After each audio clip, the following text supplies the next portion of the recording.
It is the start of the year and also the time of year in which we are going to start seeing a lot of wish lists and want lists appear on social media. And it doesn't matter whether you are on Discord, Twitter, Facebook, or Instagram, the want lists and wish lists are coming. And I will tell you that this is a waste of time. Reggie here, and I want to welcome you to another one of my videos. Why do I say that wish lists and want lists are a waste of time? I say that it's a waste of time because consistently year after year, I have seen people create these lists and then not achieve them over the course of the year.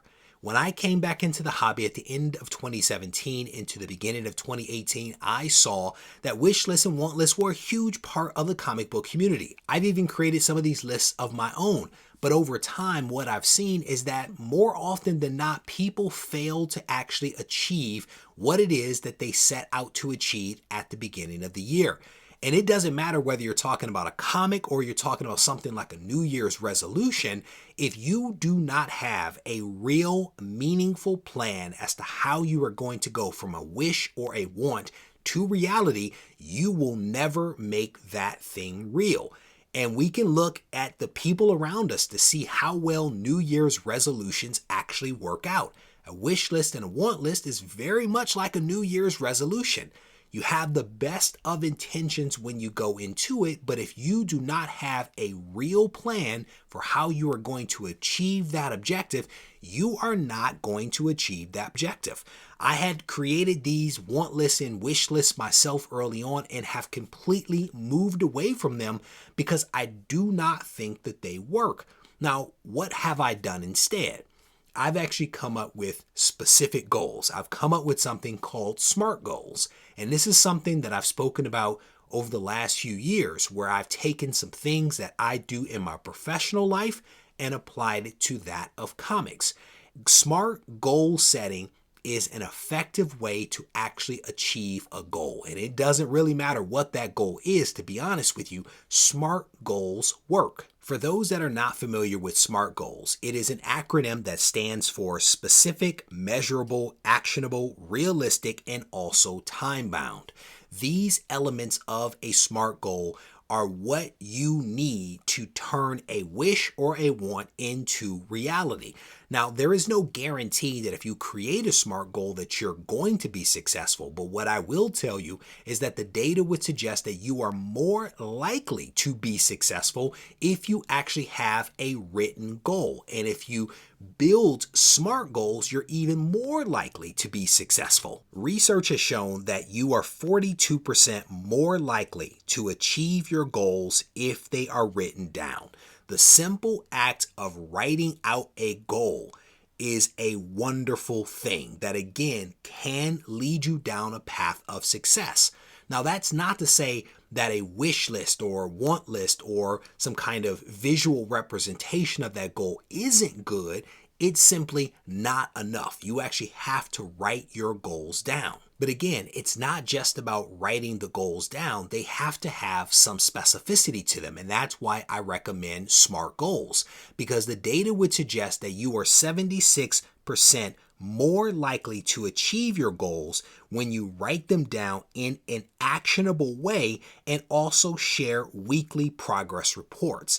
It is the combination of writing it down, making it actionable, checking in on how you're doing that will ultimately allow you to be much more successful. And that's why I say having a simple visual representation of your goal is not sufficient. That will not help you in the way that writing out your goals actually will. All right, let's go ahead and look at an example of what a SMART goal might actually sound like for comics. And it could sound something like this.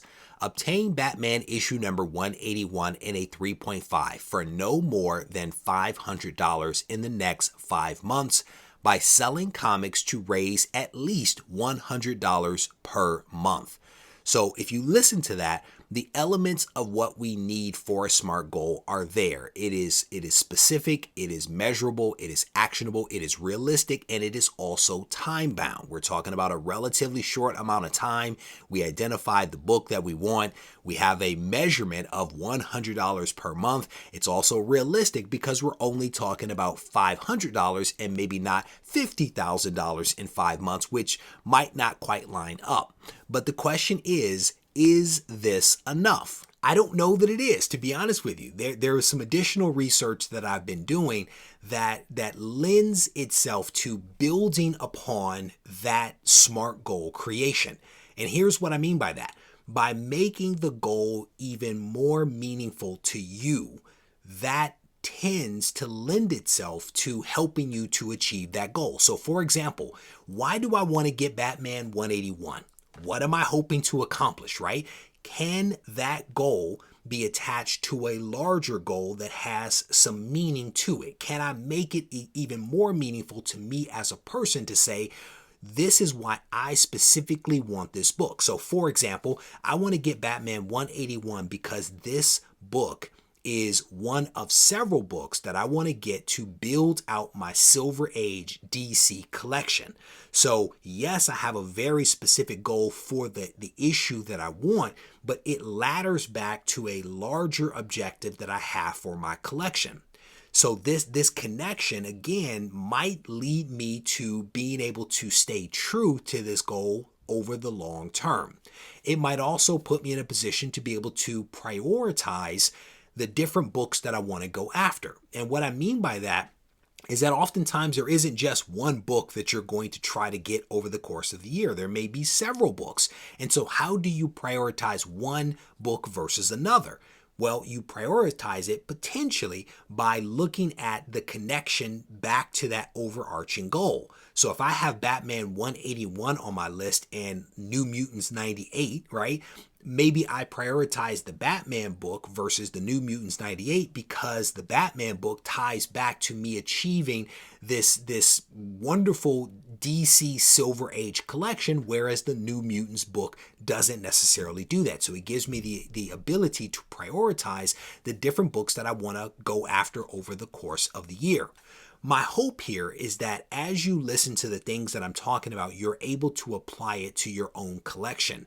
I have a lot of people over the years that have followed some of the advice that I've thrown out there, and they've been very successful. I've seen a lot of people identify a bunch of books that they wanted at the beginning of the year and actually be able to attain those books over the course of the year because they created these SMART goals. They had a plan. They went after that plan and they checked their progress on a regular and consistent basis. My hope is that there's something that I've said in this video that will allow you to have that same success at the end of 2023. The last thing I want is for people to have these wonderful montages of books that they want and to not get really any of those books. And my feeling is that if you follow some of the things that I've mentioned and actually apply them to your situation, that you ultimately will be successful. At the end of 2023, I look forward to seeing and hearing about your success. If you need to reach out to me, feel free to do so on Instagram at Regie Collects. Take care. I do want to encourage you to consider picking up a copy of Isolation issue number 2. We have some amazingly talented artists that have worked on the interior pages as well as the covers. So if you haven't yet picked up a copy of Isolation issue number 2, or 1 for that matter, I want to encourage you to head over to regiecollects.com and make your purchase. And we thank you in advance. If you need to reach out to me, feel free to do so on Instagram at Regie Collects. Take care.